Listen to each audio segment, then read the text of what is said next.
Karena semua bergajian, saya percaya nggak apa-apa yang keras-keras dulu.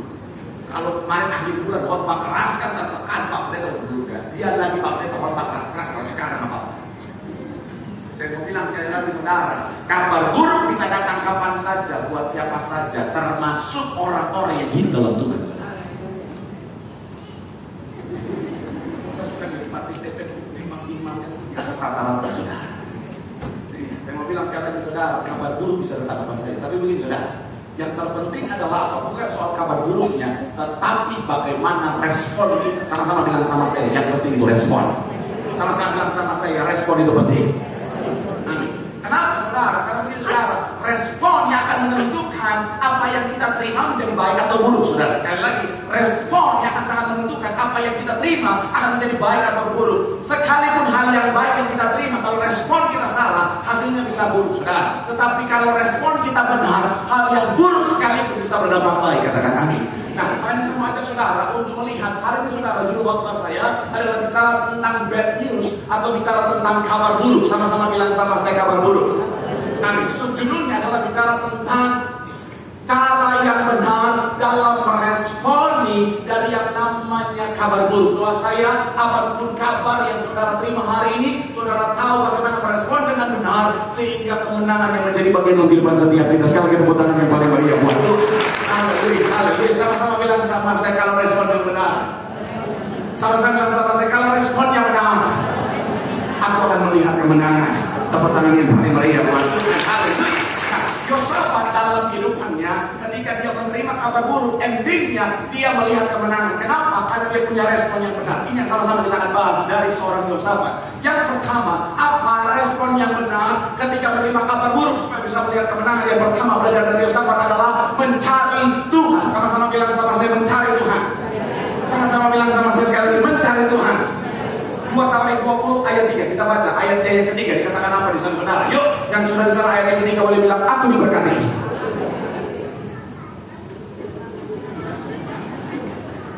Haleluya. Makanya jangan berharap pada manusia. Sama-sama kita baca 3. Iya, Yosafat menjadi takut lalu apa? Untuk mencari Tuhan, ia menyuruhkan kepada seluruh Yehuda supaya apa? Tahan di sana saudara. Dikatakan apa bagian awal? Yosafat menjadi apa? Takut. Saya mau bilang saudara, kabar buruk itu bisa menakutkan saudara. Dan saya mau bilang saudara, orang Kristen bukan berarti orang yang tidak ada takutnya sama sekali saudara. Jangan bingung, kalau saya takut saya berdosa. Saya mau bilang saudara, ketakutan adalah sebuah respon yang wajar saudara.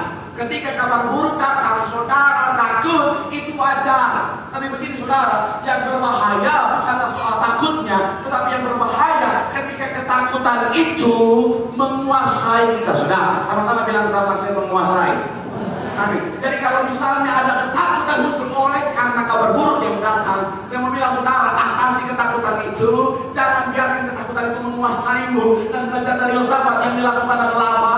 Lalu mengambil apa? Keputusan untuk ngapain? Mencari Tuhan. Sama-sama bilang sama saya, Yosafat mencari Tuhan.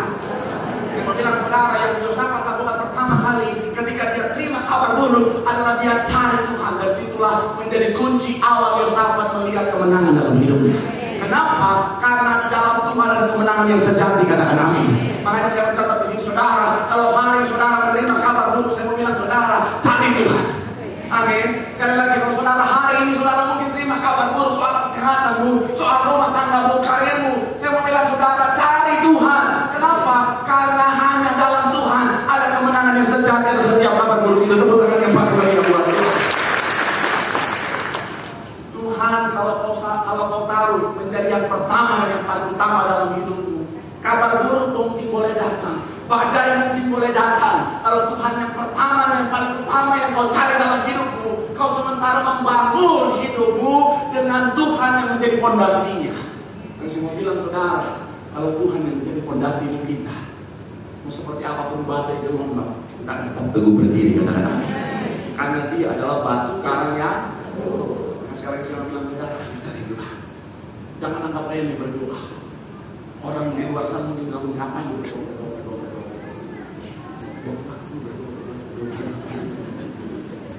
Ya kan? Tapi saya mau bilang saudara, Kita orang percaya tahu betul ketika kita berdoa, kita sementara mencari Tuhan yang luar biasa. Makanya sekali lagi jangan anggap remeh orang yang berdoa. Saya mau bilang ya buat bapak-bapak, shalom bapak-bapak. Pagi pak, shalom. Saya mau bilang pak ya, jangan anggap remeh istrimu yang berdoa pak. Ayo berdoa. Jangan anggap remeh pak, dia sementara mencari Tuhan yang luar biasa. Kalau ada bapak-bapak jahat sama istrinya, kalau dia masih marah-marah pak, mau bilang buat bapak-bapak ya, kalau ada bapak-bapak jahat sama istri, kalau istri masih marah-marah pak, kau masih aman pak. Betul. Istri banyak masih aman pak. Tapi kalau istri sudah berdoa mencari Tuhan pak,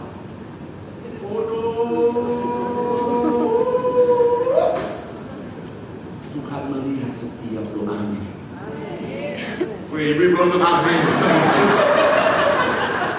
Ibu, saya mencium aroma niaga. Papa mana gaji semua? Kasih ke mama. Kalau enggak, mama berdoa. Nah itu ya. Ibu kadang-kadang amin. Terima kasih Pak. Saya tadi mulai Pak kita sekian ibu sekarang kita bela lagi ibu. Puji Tuhan enggak saya cerita netral. Saya mau bilang ya betul Pak. Kalau istrimu sudah berdoa, Tuhan dari suara udah keker-keker begini. Oh Tony, muncul. Begitupun sebaliknya. Shalom ibu-ibu. Kalau suami masih marah-marah, itu mesti aman. Kalau suamimu kau tekan terus, kalau zaman sekarang bukan cuma istri yang ditekan, suami juga banyak yang tertekan gara-gara istri. Betul bapak-bapak?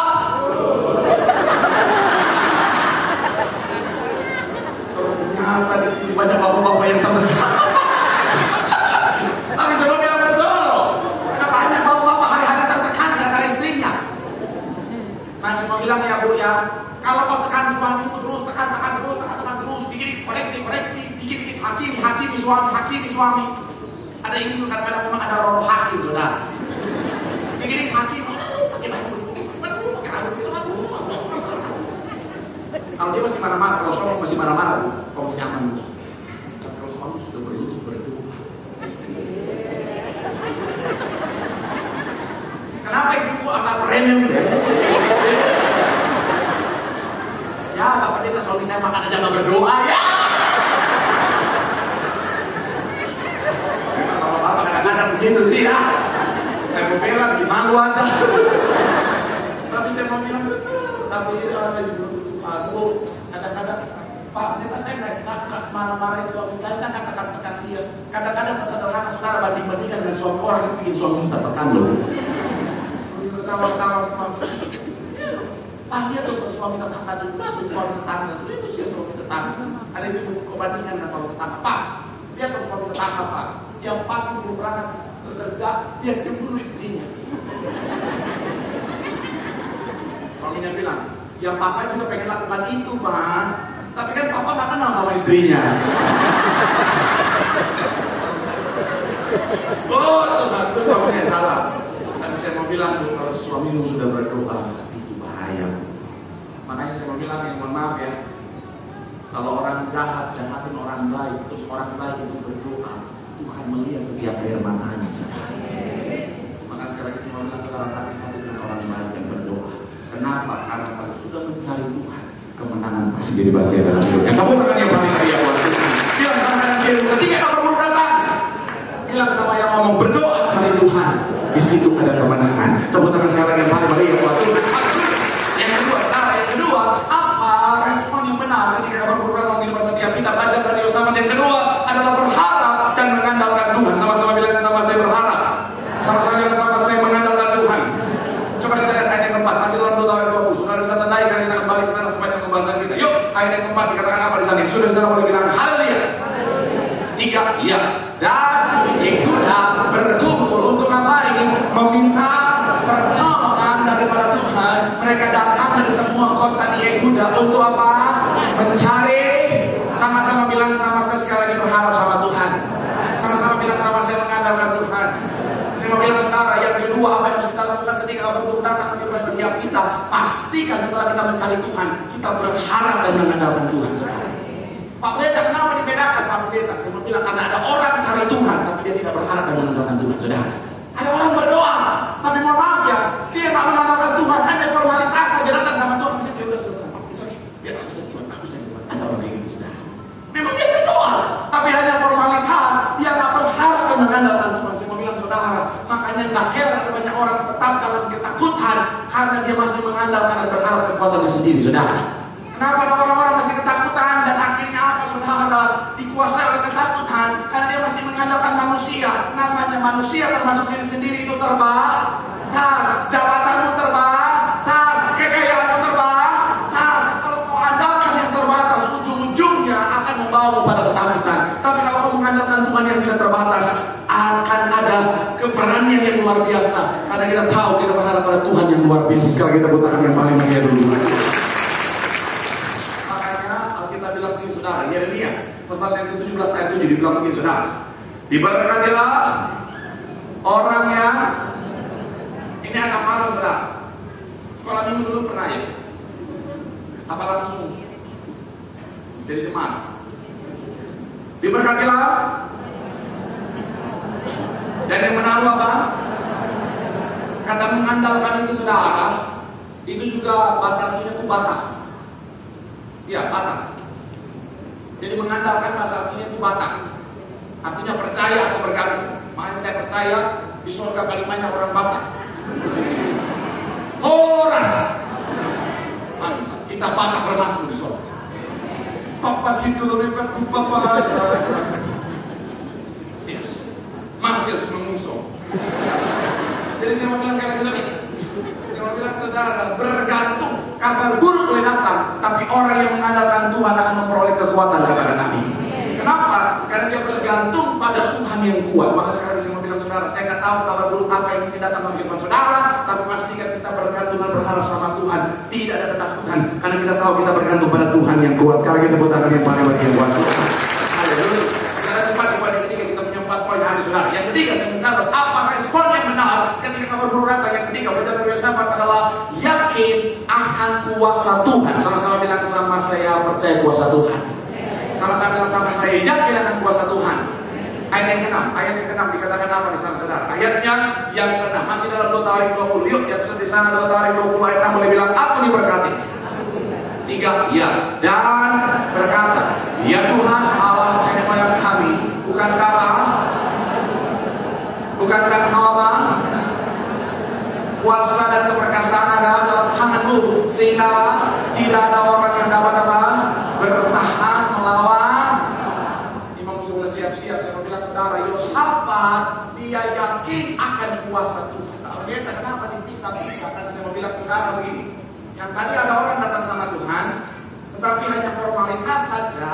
Dia hanya datang sama Tuhan, tapi tetap mengandalkan kekuatannya sendiri, tetap mengandalkan kemampuannya sendiri. Makanya itu sebuah kesalahan. Makanya saya bilang tadi, belajar dari Yosafat, datang sama Tuhan, andalkan Tuhan, berharap sama Tuhan. Dan bukan cuma sampai di situ saja, pastikan kita percaya akan kuasa Tuhan. Sama-sama bilang sama, saya percaya kuasa Tuhan. Amin. Kalau saudara baca ayat yang kita baca tadi, Yosafat sangat percaya akan kuasa Tuhan. Makanya dia lihat menangis. Karena orang Kristen sudah datang sama Tuhan, dia udah andalkan Tuhan, dia bilang Tuhan, aku mengandalkanmu. Tapi masih dalam ketakutan, masih dalam kekhawatiran. Kadang-kadang masih muncul keraguan soal kuasa Tuhan. Tuhan sanggup ya? Makanya ada orang Kristen ketika ada kabar buruk, dia udah berdoa tapi tetap nggak bisa tidur. Kenapa? Karena dia masih ragu akan kuasa Tuhan. Kalau kita sudah sangat yakin dengan kuasa Tuhan, kita bisa tidur dengan tenang. Karena kita tahu Tuhan yang kita andalkan punya kuasa yang luar biasa. Jadi orang misalnya saudara minta tolong ke orang yang bisa sangat diandalkan, saudara kan ada ketenangannya. Karena saudara tahu dia bisa handle semuanya. Kalau terus sama orang yang saudara nggak percaya percaya kemampuannya, pasti dia tegar. Kalau saya bisa bawa mobil, kalau yang kecil, orang yang saya nggak yakin kemampuan dia, saya makin dekat sama Tuhan. Karena sebanyak saya berdoa dulu, Tuhan tolong, nggak takut. Asuransi udah habis, Tuhan tolong. Tapi kalau misalnya orang yang saya percaya kemampuan, saya bisa tidak tenang. Misalnya orang lagi di mobil, karena saya percaya sama kemampuan itu. Begitu pun kita sama Tuhan. Kalau kita percayakan kemampuan Tuhan, kuasa Tuhan, mau seperti apa pun kapan dulu datang, kita tenang mas. Karena kapan dulu datang soal ya jangan orang, kita tenang karena kita tahu kuasa Tuhan kita lebih berkuasa daripada yang jalan. Kita dengar kabar dulu soal orang yang kita menunjukkan kita tenang karena kita tahu yang pegang hidup kita adalah Tuhan yang berkuasa.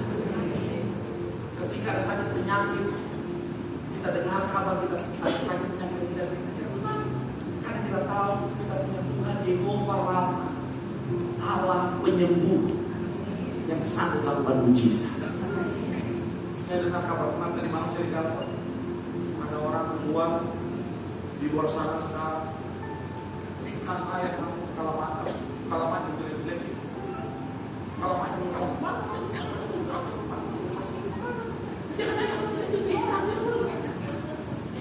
dia bilang saya suka pindah jauh-jauh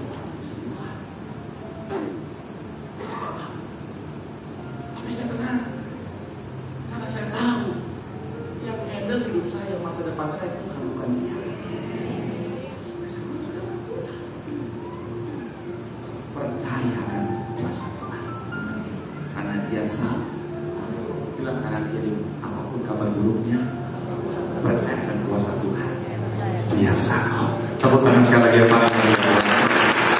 Yang terakhir apa respon yang tepat dari seorang Yosafat sehingga dia melihat dari kabar buruk menjadi kemenangan? Yang terakhir adalah memuji dan menyembah Tuhan. Sama-sama bilang sama saya memuji Tuhan. Sama-sama bilang sama saya menyembah Tuhan.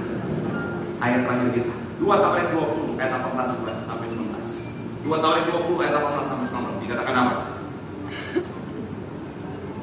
Lalu berlututlah Yosafat dengan mukanya ke tanah. Seluruh Yehuda dan penduduk Yerusalem pun sujud di hadapan Tuhan dan menyembah kepadanya. Kemudian orang Lewi dan Bani Kehat dan Bani Korah bangkit berdiri untuk apa? Menyanyikan puji-pujian bagi Tuhan Allah Israel dengan suara yang sangat. Sama-sama bilang sama saya memuji Tuhan, menyembah Tuhan dengan nyaring. Mungkin kadang-kadang kayak aneh. Mungkin musuh juga melihat ini orang-orang gelo apa? Kita mau datang nih, mau serang, mereka malah nyanyi-nyanyi. Haleluya. Oh, udah gak mental. Kadang-kadang orang dunia nggak ngerti ya bahwa ada kuasa dalam pujian penyembahan. Pujian penyembahan untuk kita terkoneksi dengan Tuhan yang dahsyat luar biasa. Dan di situ sang berubah kabar buruk jadi kemenangan dalam hidup. Saya akan lama di poin ini karena ada satu kisah yang saya mau bagikan ke saudara. Saya percaya buat angkatan 80 ke belakang tahu tentang ya anak boleh juga masih tahu Mike Tyson. Mike Tyson kalau petinju legendaris sangat terkenal saudara. Dijuluki leher beton, bayang leher beton. Saudara tahu beton? Yang depan kerasnya bermain. Kalau saudara masih melakukan kekerasan beton, di depan itu ada jembatan itu. Yang saudara tonjok ada. Saudara yang langsung keras kepala, coba. Nah dia dijuluki leher beton. Mike Tyson, leher beton. Nah, ini Marcel Tyson. Bukan, foto. Ini orang media nih, sarapan dulu makanya sarapan.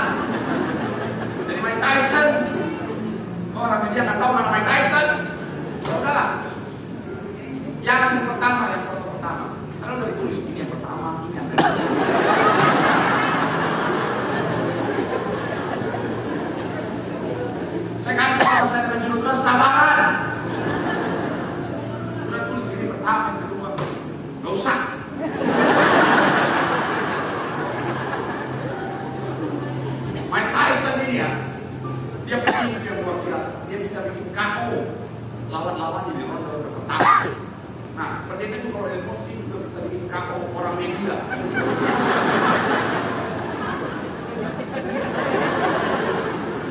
Jadi, Mike Tyson itu suara bertahan, legendaris. Berturut menang terus, menangnya juga TKO, KO. Memang hajar habis sudah. Nah, tapi ada satu momen menunjukkan ketika dia berhadapan dengannya bergambar tadi, Evander Holyfield. Kenapa yang ini yang muncul? Ketika dia berhadapan dengan Evander Holyfield di tahun 1995, pada ronde ke-11, jadi dia udah hajar biasa ronde pertama, kedua, ketiga udah selesai. Udah sampai ronde ke-10 nggak jatuh lagi. Pada ronde ke-11 malah justru Evander Holyfield sanggup mengalahkan Mike Tyson. Mengagetkan sekali. Akhirnya apa? Sejak saat itu ternyata seorang Mike Tyson marahnya luar biasa. Kenapa harga diri yang harus diinjak, egonya jadi tersentuh. Makanya mulai saat itu ternyata dia berlatih keras untuk mengalahkan yang namanya Evander Holyfield. Makanya di hari 1 tahun setelahnya, saudara, di tahun 1996, akhirnya mereka bertemu lagi, saudara. Dan Evander Holyfield mendapat kabar bahwa Mike Tyson punya keinginan kuat untuk menghancurkan dia di ring, di pertandingan itu, saudara. Kabar buruk. Mereka ini, saudara, di leher beton. Saudara bisa bayangkan, saudara, posisikan diri di posisi Evander Holyfield. Ada orang datang, leher beton mau hancurin dulu. Jangankan ini, teman saya aja, pendeta di khotbah, kita berkata, ada jemaat mau pukulin dulu, ketakutan dia. Kalau saya, takut juga. Apalagi ini Mike Tyson mau hancurkan kita juga manusia. Tapi hebatnya respon dari seorang Evander Holyfield. Nah, baru video yang tadi. Parah lagi, gue lempar lagi. Kami lakukan. Ada saatnya ya, kami boleh pendeta dalam bingung kan.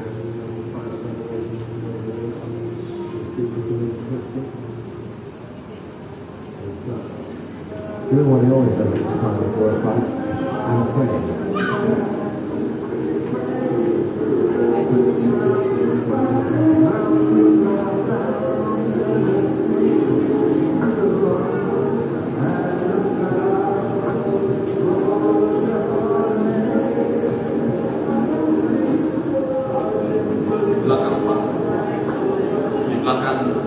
The bigger performance is heavily on the religious Kembali dia memuji nama Tuhan.